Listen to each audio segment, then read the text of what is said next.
Ethiopia's federal government has just unveiled its proposed budget for the upcoming fiscal year 2025 to 2026, and well, it totals 1.93 trillion birr.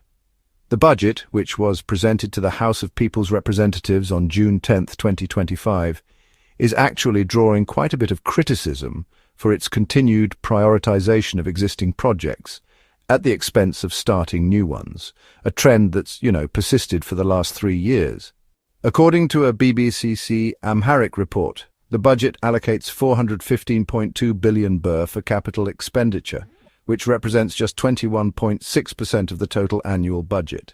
This figure, honestly, marks a continuous decrease in capital allocation over the past 5 years, dropping by 11% since 2022. The largest share of the budget, about 61.4%, is earmarked for regular expenditures, with support for regional states taking the third largest portion after regular and capital spending.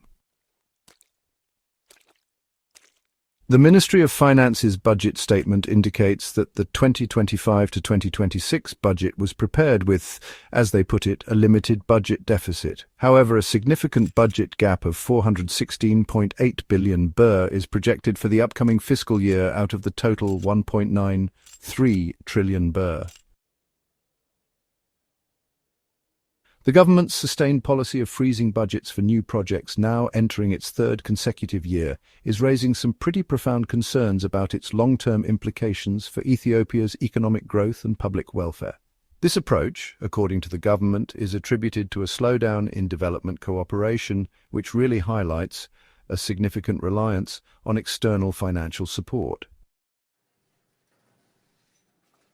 While the completion of ongoing projects is undoubtedly crucial for efficiency and resource optimization, a prolonged absence of new initiatives can lead to several severe negative implications. New capital projects are, vital catalysts for economic expansion. They stimulate industrial growth, foster innovation, and create new sectors.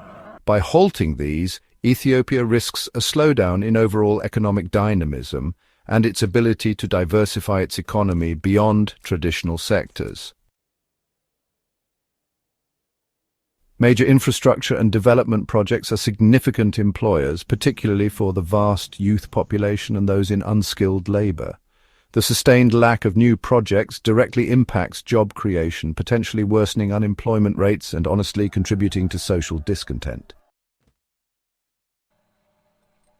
New projects are indispensable for expanding access to critical public services like healthcare, education, and clean water, as well as essential infrastructure such as roads, energy grids, and digital connectivity. A prolonged halt means a delay in addressing fundamental societal needs and improving living standards for a rapidly growing population. Without continuous investment in new productive capacities and modernization, the country risks falling behind regionally and globally. This could lead to a less competitive economy and, honestly, a diminished ability to meet future demands. Declining public confidence and trust, well, as noted by parliamentary members, the public directly benefits from tangible capital projects. A perceived stagnation in new development, despite significant budget allocations for regular expenditures, could erode public confidence in the government's long-term vision and its capacity to deliver on development promises. The stated reason of slowdown in development cooperation really underscores Ethiopia's vulnerability to external financial flows. Over-reliance on existing projects and a lack of new initiatives could, make the economy more susceptible to fluctuations in foreign aid and investment landscapes. The substantial budget deficit of 416.8 billion birr further complicates the picture, suggesting that even maintaining current operations is a fiscal challenge.